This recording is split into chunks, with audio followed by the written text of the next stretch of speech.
Setelah lama tak terlihat dan tak terdengar suara gugupkannya, hari ini terlihat sosok Pitra Romadoni yang biasa membela Ibtu Rudiana dan Aep, terpantau beralih profesi menjadi tukang somai.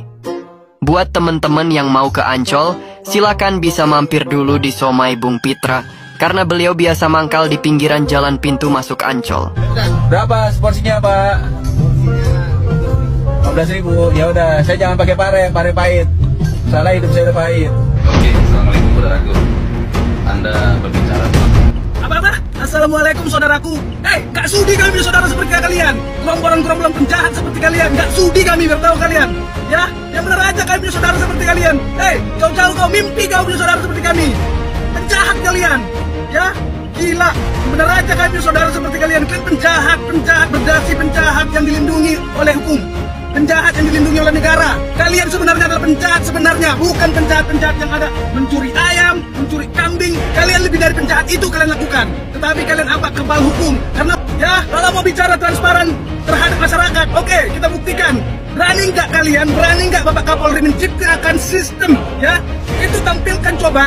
CCTV tampilkan ke layar lebar di masyarakat, di mana supaya masyarakat mengetahui bagaimana kalian kerja. Apakah kalian tidur? Apakah kalian main game judi online? Apakah kalian main skater? Akan ketahuan di sana. Lalu narapidana ataupun yang ditahan di kepolisian akan ketahuan apa aja yang dilakukan mereka, apa aja aktivitas mereka. Kalian punya otak nggak? Kepolisian itu punya otak nggak? Kapolri itu punya otak nggak? Bapak Kapolri itu punya otak tapi tidak berfungsi dengan baik.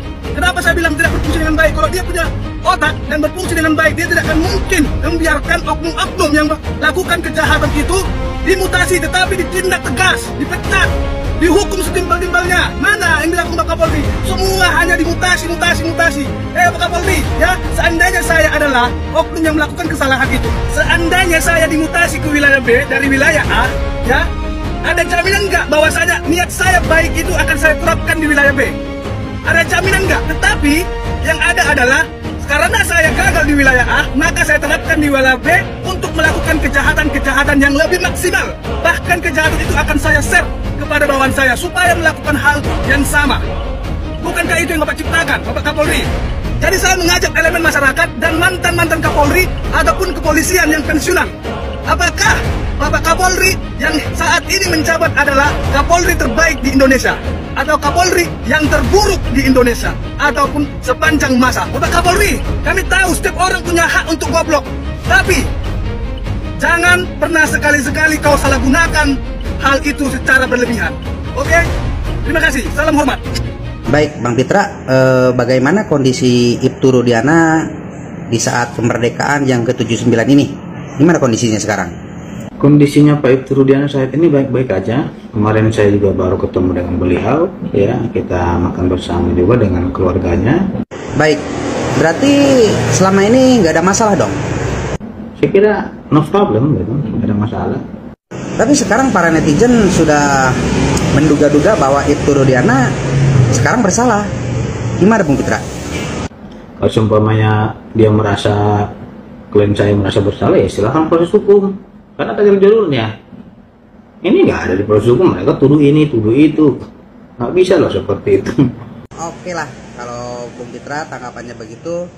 Jadi Kapolri harus gimana nih sekarang sama Ibtu Rudiana menurut Bung Pitra? Seharusnya di sini Polri memberikan apresiasi ataupun penghargaan kepada Ibtu Rudiana. Patra dan siapa itu teman Paris ya. Kalau keterangan dia tidak benar, kalau cuma isu atau fitnaan, kenapa lawyer Anda tidak melaporkan Dede menyerang balik? Itu saja intinya. Kan bisa diserang balik kalau memang keterangan itu tidak benar. Apa yang dikatakan Dede sama si Kabayan itu. Kan mudah kan? Anda sebagai lawyer, dia sebagai pencari berita, si Kabayan. Kalau tidak benar ya, tinggal tuntut balik aja. Repot amat. Semakin memblunter kasus Vina hari ke hari, drama semakin drama. Alah, bosan tengok-tengok ini. Seliweran di berandap, tetapi kalau nggak dikomen itu bikin gatal kuping ya. Aduh. Ya tuntut balik aja lah. Kalau memang berita itu tidak benar ya, serang balik gitu aja. Saling lapor melaporkan kan gitu aja. Terus nanti di sidang diperkarakan, beres kan? Tak lagi bisa disetir, Polda Jabar Sudirman dalam kasus Vina kini mendapat pembelaan dan disetir oleh 120 pengacara. Nasib terpidana kasus Vina Cirebon, Sudirman, kini terungkap. Sudirman yang sebelumnya sulit ditemui bahkan oleh keluarganya sendiri. Pihaknya kini sudah mengajukan PK setelah bertemu keluarga dan kuasa hukumnya Titin Aprilianti. Tak lagi disetir, Sudirman telah mencabut kuasa dari pengacara yang ditunjuk Polda Jabar. Sudirman dan keluarganya sudah membuat surat pemindahan kuasa kembali ke Titin Aprilianti dan Pradi. Hal tersebut disampaikan Ibu Titin saat live di akun TikToknya baru-baru ini. Akhirnya setelah bernegosiasi dengan petugas di Lapas Bancai, Titin Aprilianti pun berhasil mempertemukan Sudirman dengan keluarganya. Bahkan mereka berpelukan sambil menangis saat pertama kali bertemu. Pada saat itulah surat pernyataan itu ditulis tangan oleh Sudirman dan mengatakan ingin memilih pengacaranya sendiri. Surat pernyataan yang ditulis Sudirman itu kemudian dibawa oleh Titin Aprilianti ke Pradi untuk diketik ulang lalu diserahkan ke pengacara yang ditunjuk oleh Polda Jabar. Kini Sudirman pun sudah resmi kembali mempercayai kuasa hukumnya kepada Titin. Hal ini didukung oleh tim Pradi yang diketuai oleh pengacara handal Otto Hasibuan. Dengan adanya surat kuasa tersebut, pengacara Titin dan Pradi pun segera mengajukan PK Sudirman. Tak tanggung-tanggung, ada 120 pengacara tim Pradi yang membela Sudirman pada sidang PK nanti bersama Titin Aprilianti. Selain itu, sebelumnya kuasa hukum 6 terpidana Jutek Bongso mengaku sudah berkomunikasi dengan pengacara Sudirman. Komunikasi itu dilakukan guna mengajukan PK terhadap 6 kliennya dan saudara Sudirman yang kini sudah dipegang oleh Pradi. Kebebasan para terpidana kasus Vina ini kian mengguncang kursi tegaknya keadilan. Sementara di sisi lain, bebasnya 7 terpidana tersebut bukanlah puncak dari akhir pengusutan kasus ini. Pasalnya masyarakat tidak puas dengan tindakan Rudiana dan oknum aparat yang telah menyengsarakan mereka di dalam penjara. Begitu pula saudara Aep Rudiansyah yang keberadaannya sampai saat ini masih misterius. Mereka adalah pembuat rekayasa dan pemberi keterangan palsu hingga adanya penyiksaan sadis yang sepatutnya dikenakan pasal hukum. Bahkan belakangan muncul satu nama purnawirawan Polri yang ikut nimbrung dalam kasus Vina ini. Dia Irjen Polri Ki Herbert Parulian Sitohang yang justru dinilai sesat oleh masyarakat. Pasalnya ia kerap menyerang para advokat dan bahkan ex-Kapolri dan Wakapolri, Susno Duaji dan Ugroseno yang selama ini turut membongkar kejanggalan oknum polisi yang terlibat dalam kasus ini, termasuk peran Ibtu Rudiana.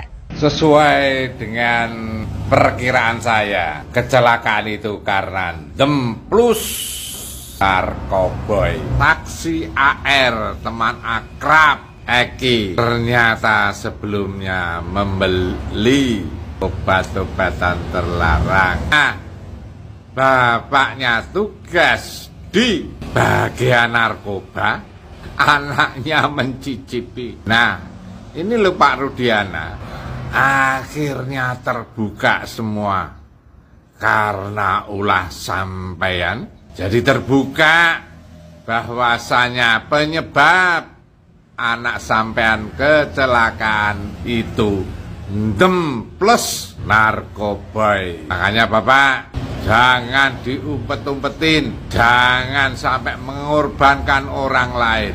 Akhirnya karena juga ulah anak sampean sendiri.